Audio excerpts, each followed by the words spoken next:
Social media पर यह चर्चा है कि इस बार मोदी सरकार राहुल गांधी से डर गई। फिर एक चर्चा यह भी चल रही है कि जो जेनजी का आंदोलन था उसने बहुत सारे कदम उसके कारण सरकार ने पीछे खींच ली। एक चर्चा यह भी है बीजेपी के आंदोलन ने भी मोदी सरकार को डराया है। एक चर्चा तो यह भी है कि बीजेपी पार्ट 2 है किसका, बताएंगे हम आपको अगले वीडियो में। एक चर्चा यह भी है कि इस बार संसद में मोदी सरकार की जबरदस्त धुलाई की है प्रियंका गांधी ने और राहुल गांधी ने। जी हाँ, नमस्कार दोस्तों, मैं राजेश्वर जायसवाल हूँ। आप देख रहे हैं द नीति न्यूज। द नीति न्यूज में आप सभी मित्रों का स्वागत है।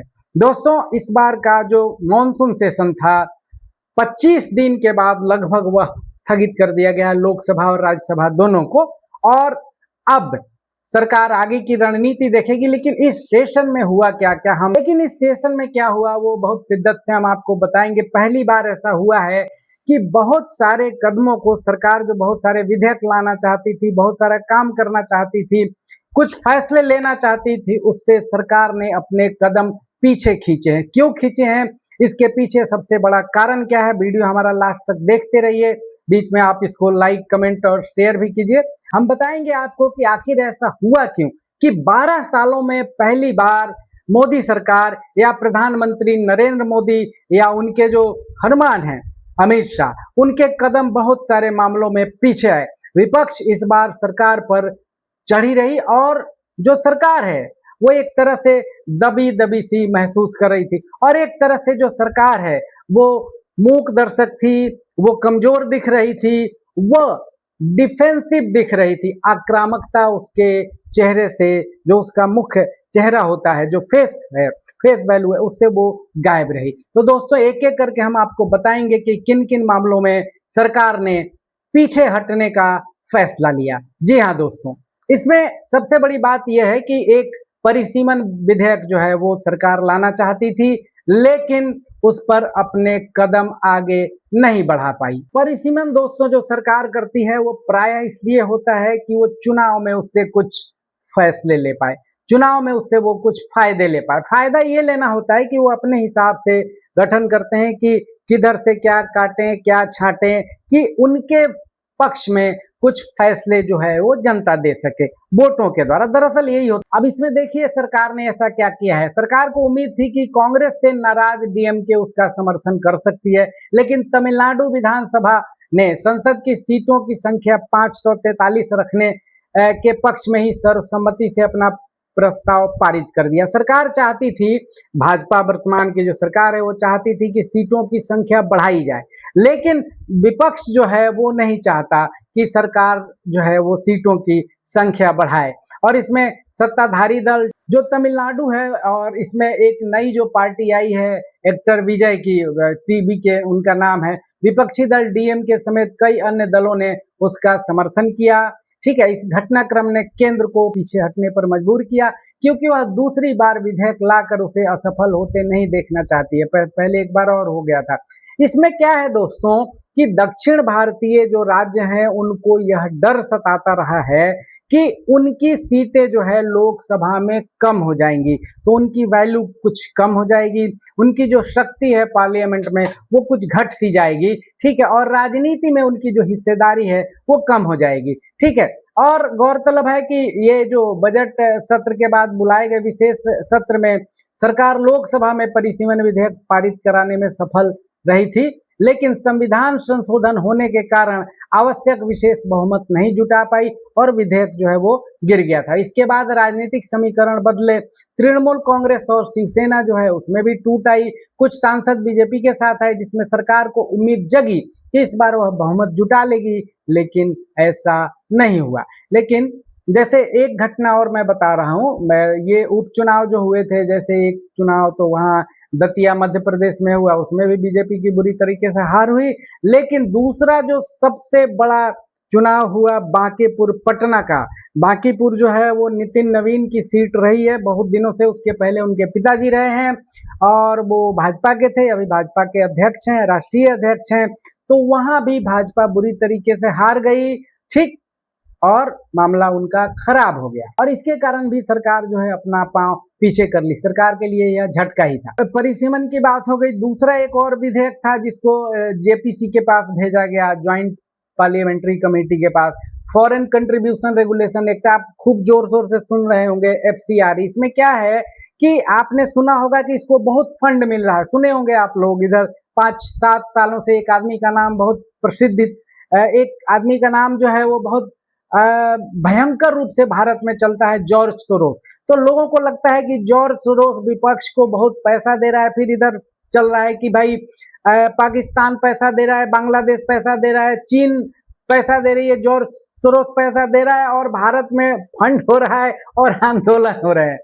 अच्छा, ये बांग्लादेश के पास ऐसा होगा क्या कि वो भारत को पैसा दे देगा? इतना पैसा होगा क्या?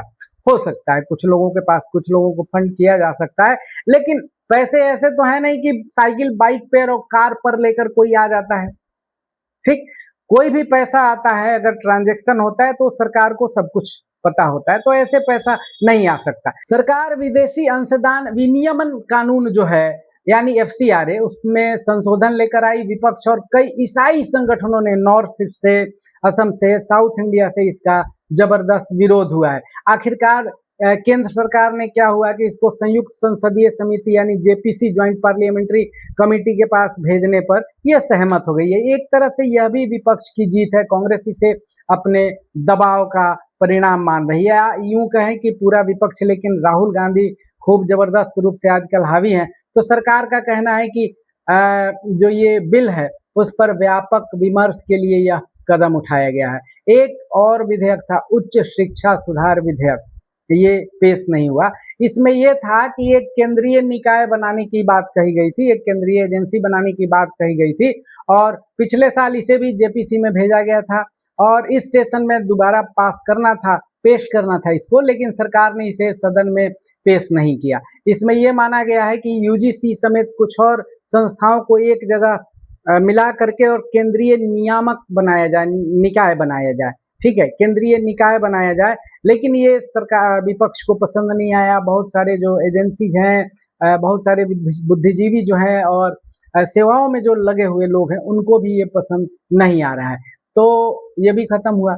अच्छा, एक और है जिसको माना गया है कि भाई ये सरकार बहुत दिन से लाना चाह रही थी, वन नेशन वन इलेक्शन। ठीक है, एक देश एक चुनाव विधेयक, ये भी नहीं आया इस बार। ठीक, कांग्रेस के कई बड़े नेताओं ने बताया है कि ये हमारे विपक्ष के दबाव के कारण इसको सरकार लेकर नहीं आई।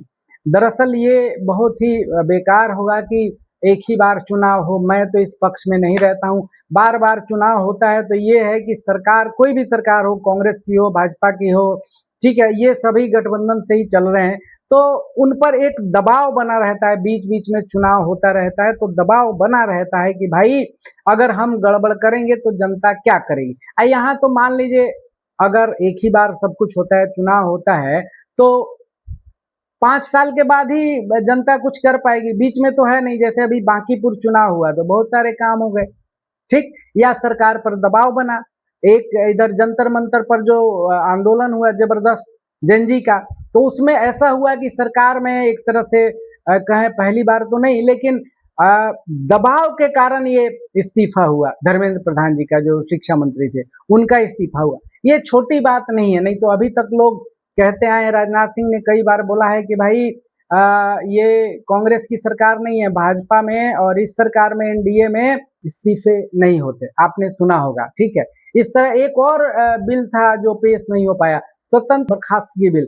मतलब ये माना गया है कि मान लीजिए कोई चीफ मिनिस्टर है और उस पर केस मुकदमा होता है, इसमें संशोधन आना था, एक संविधान संशोधन 130वां, जिसमें प्रधानमंत्री, मुख्यमंत्री और मंत्रियों को अगर किसी मामले में गिरफ्तार किया गया है, पकड़ा गया है उनको, और लगभग 30 दिनों तक उन्हें जमानत नहीं मिलती है, तो 30वें दिन वो मान लिया जाएगा कि भाई ये पद से अपना पदच्युत हो गए।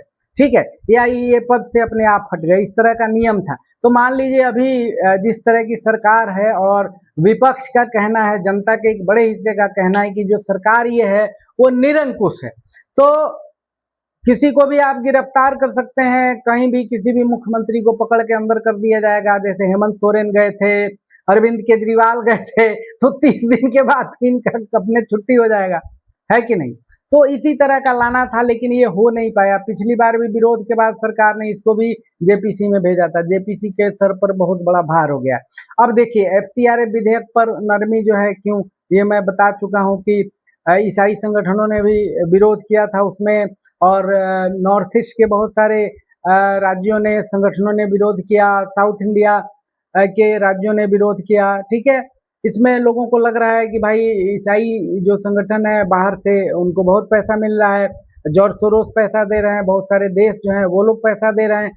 दरअसल ये जो कुछ भी होता है वो सब कुछ सरकार की नज़र में होता है। ईसाई संगठनों ने यूट्यूब, फेसबुक, व्हाट्सएप के साथ भी अपीलें जारी की हैं। दरअसल सरकार नहीं मान रही थी तो अपील जारी किया गया है। तो उन्होंने केंद्र सरकार से कहा कि विदेशी अंशदान जो संशोधन विधेयक है 2026 को, उसे संयुक्त संसदीय समिति के पास भेजा जाए या पूरी तरह वापस लिया जाए। विपक्ष भी चाहता था कि इसको वापस लिया जाए। एक सच्चाई तो ये है कि बाहर से पैसा आता है, नहीं तो आंदोलन चल नहीं पाएगा।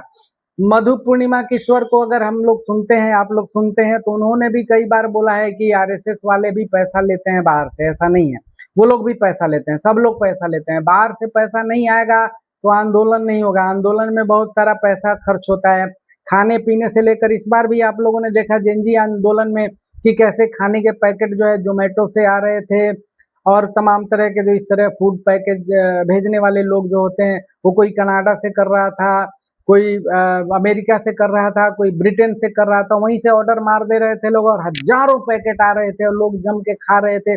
बहुत सारे वीडियो भी उस पर आए हैं। तो पैसा तो आता ही है, इसमें सही बात है। अन्ना आंदोलन के टाइम में भी पैसे मिले होंगे, तभी तो उस तरह का ऑर्गेनाइज्ड आंदोलन हुआ था।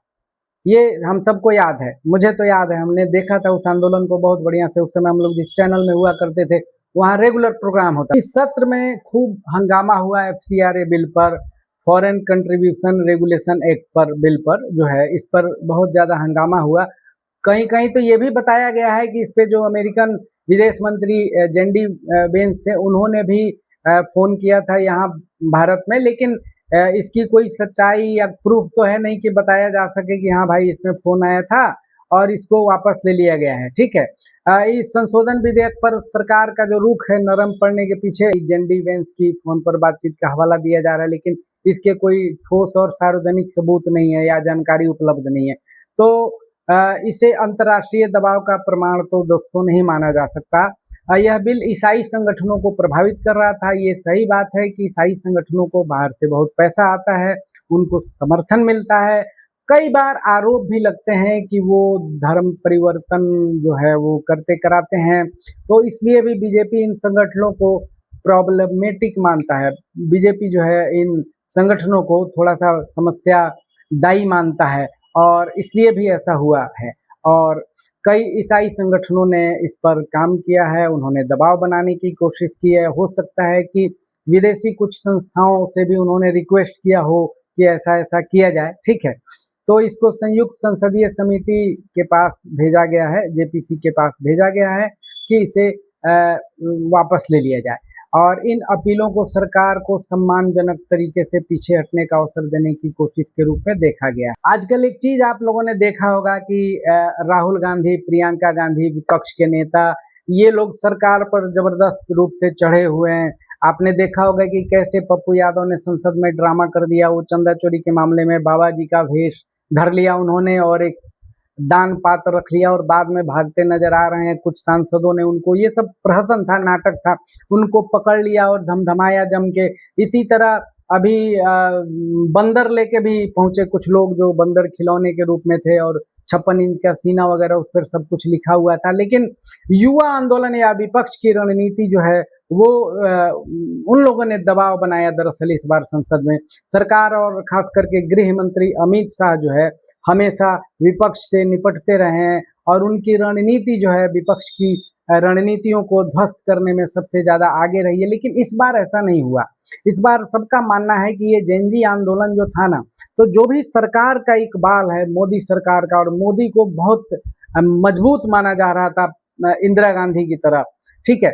तो इस छवि को इस जेनजी आंदोलन ने जो जंतर मंतर पर हुआ, पटना में हुआ, इलाहाबाद में हुआ, बहुत जगह हुआ, जयपुर में हुआ, उसने तोड़ कर रख दिया है। सरकार का जो घमंड था, गर्व नहीं कहेंगे, घमंड था, उसको तोड़ दिया है। और इसमें राहुल गांधी और विपक्ष इस बात पर अड़ गए थे कि मोदी और शाह को, खास करके अमित शाह पर उन लोगों का निशाना था कि उनको संसद आना पड़ा, और बहुत दिनों तक वो आ नहीं पाए थे संसद, कुछ व्यस्तताएं रही होंगी, लेकिन वो आए बाद में। उन लोगों ने इतना जबरदस्त दबाव बनाया कि उनको आना पड़ा। और विपक्ष ये मांग कर रहा था कि आखिर गोली चलाई किसने, पैलेट गन चला है, लाठीचार्ज हुआ है, ठीक है, लेकिन किसके आदेश से चलाया गया है, ठीक है। तो ऐसे में सरकार अंतिम समय तक भी ऐसा नहीं चाहती थी कि कोई ऐसा बयान देना पड़े, और इसलिए मानसून सत्र गुजर गया, लेकिन लेट से आए। सत्र समापन से 2 दिन पहले अमित शाह को चर्चा के लिए तैयार होना महज एक मतलब प्रतीकात्मक नहीं माना जा सकता, और ये जनता को मैसेज देने के लिए आए कि सरकार राजी है और विपक्ष चर्चा नहीं चाह रहा है। इस तरह का भी माहौल बनाया गया। जो चीफ व्हिप है संजय जायसवाल, उस पर वो लगातार बोल रहे हैं, लगातार वक्तव्य दे रहे हैं, और अमित शाह का आखिरी मौके पर चर्चा के लिए तैयार होने का बयान देना कोई एक तरह से रणनीति नहीं है, वो मजबूरी है, और सब रणनीति बेपटरी हो गई, इसलिए उन्हें बाहर आना पड़ा, ठीक है। इस बार इतना दबाव बना है, और ये जेनजी का जो आंदोलन है, ये ठीक तरह से सरकार समझ नहीं पाई कि हमें क्या करना चाहिए, क्या नहीं करना चाहिए। इसका फैलाव कुछ विचित्र किस्म का था, और जो इस आंदोलन की भाषा थी वो कुछ अलग तरह की थी, जो सरकार समझ नहीं पाई। उनके IT सेल वाले बेचारे किसके जो लोग थे वो समझ नहीं पाए। जनता की भावनाओं का, खास करके नीट में जो हुआ था, ठीक है, मेडिकल नीट के लिए जो छात्र थे और उसमें लीक हुआ था, क्वेश्चन लीक, उसको सरकार बढ़िया से एड्रेस नहीं कर पाई, और सरकार अपने घमंड में रही। शुरू में ही सरकार दोषियों को अगर पकड़ तो ली थी, लेकिन पकड़ने के बाद बहुत जल्दी ट्रायल होता, उन्हें सजा मिल गई होती। और सबसे बड़ी बात जो उनको करना चाहिए था कि भैया क्वेश्चन लीक हो ही नहीं, अगर आपने 10 साल की सजा का प्रावधान किया है, या 10 करोड़ नहीं 100 करोड़ रुपए का प्रावधान किया है, उससे कोई फर्क नहीं पड़ता। बड़ी बात यह होती कि एक तरह से क्वेश्चन लीक हो ही नहीं, इस पर पहली व्याख्या होनी चाहिए थी सरकार द्वारा, और व्यवस्था होनी चाहिए थी। लेकिन सरकार ने क्या किया, पहले ये बताया कि हमने इतने करोड़ का फाइन लगाया है और इतने साल की सजा दी है। दरअसल वो माकूल नहीं है, वो एक तरह से जनता उससे खुश भी नहीं होगी। कि ऐसा नहीं है कि जनता बर्दाश्त करती रहती है तो बहुत मूर्ख है, बिल्कुल नहीं मूर्ख है। विपक्षी पार्टियां हैं वो सरकार पर हावी रही हैं। सरकार जो है 2024 से 29 तक की सरकार है, वो अभी अपने मध्यकाल में है, मतलब बीच में है, लगभग 2.5 साल पूरे हो गए हैं। तो इस बार सरकार जो है झुकती हुई भी नजर आई, नम्र भी नजर आई, बात मानती हुई भी नजर आई, पीछे हटती हुई नजर आई, ठीक है। और अपने जो उसके पास गर्व था और अभिमान था वो टूटता हुआ नजर आया। दोस्तों, आप अपनी राय अवश्य दीजिए, आप चाहे जिस भी राज्य से हो, अपनी राय दीजिए, और ये बताइए कि आपकी राय में क्या है, सरकार ने कैसा काम किया है, विपक्ष ने कैसा काम किया। अगर आप अपनी राय नहीं देंगे तो फिर बात आगे बढ़ेगी कैसे। धन्यवाद।